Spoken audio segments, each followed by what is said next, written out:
ఈరోజు చేపల పులుసు చేసుకొని చూపిద్దాం సున్నా. ఓకే మేడం, నేను మీ సొంట్యం కోడి కూర ఇవన్నీ కొన్ని మిస్ అయిపోయాను. నాకు ఈరోజు టేస్టీగా చేపల పులుసు చేసి పెట్టండి, తినేస్తా. తప్పకుండా. ముందుగా మనం ఏం చేసుకుందాం అంటే కళాయి వేడైన తర్వాత ఆయిల్, చేపల పులుసుకు కావలసినంత ఆయిల్ వేసుకుందాం. అలాగే ఆయిల్ బాగా మరుగుతున్నప్పుడు కొంచెం మెంతులు, ఆవాలు వేసుకుందాం సున్నా. అసలు యాక్చువల్గా ఏంటంటే నెల్లూరు చేపల పులుసు స్టైల్లో మనం వండితే ఇవన్నీ కొంచెం వేగించి పౌడర్ చేయాలి.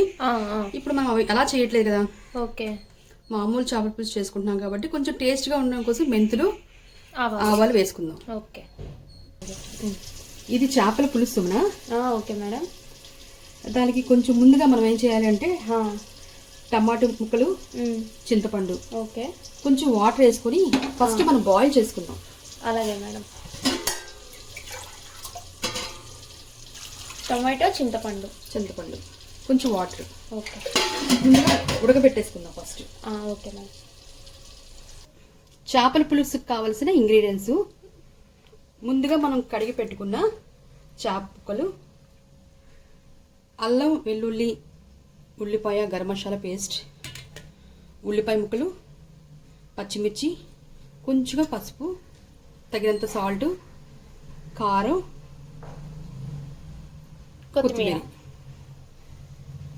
Okay, next madam. ఆవాలు బాగా వేగిన తర్వాత కొంచెం కరివేపాకు వేసుకుందాం. ఓకే, కొంచెం పచ్చిమిర్చి. ఓకే, చేపల పులుసుకి పచ్చిమిర్చి కూడా చాలా బాగుంటుంది. కొంచెం ఉల్లిపాయ ముక్కలు బాగా వేగాలి.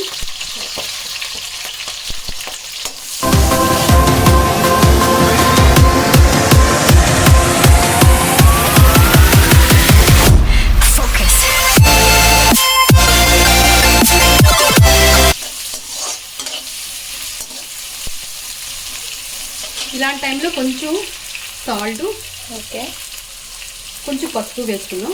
అలాగే,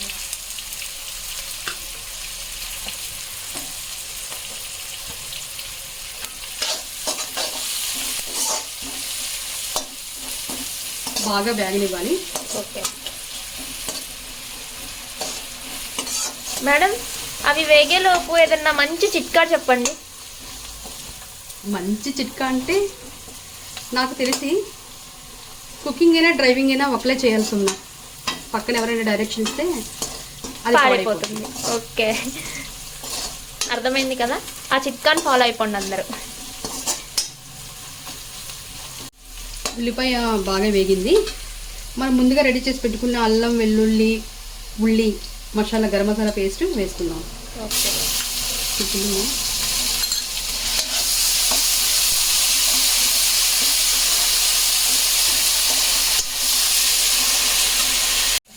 మసాలా ముద్ద అది వేగింది. ఇప్పుడు కొంచెం కారం, ఓకే, చేపల పులుసు సంబంధించి కారం వేసుకుందాం.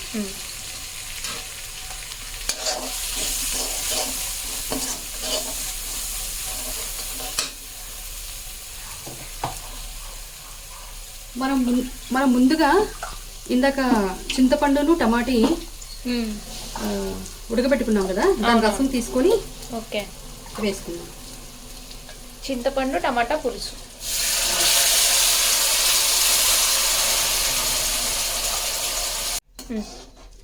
చింతపండు టమాటీ రసం తీసి వేసుకున్నాము.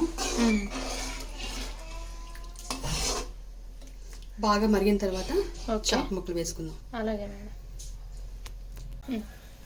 ఇలా పులుసు మరుగుతున్నప్పుడే మనం ఇందాక కడిగి పెట్టుకున్న చేప ముక్కలు వేసుకుందాం. ఓకే, ముందుగా వేసుకుంటే ఇవి ఇరిగిపోతాయి అనమాట, అందుకే ఇప్పుడు వేసుకుంటాం. అలాగే మేడం.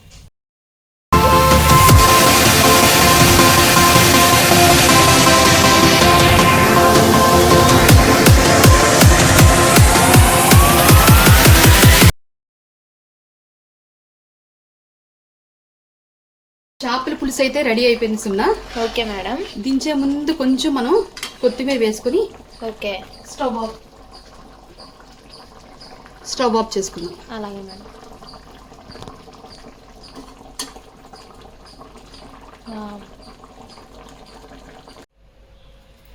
గుమగుమలాడే చేపల పులుసు రెడీ మీకోసం. నేను కూడా రెడీ మేడం తినడానికి.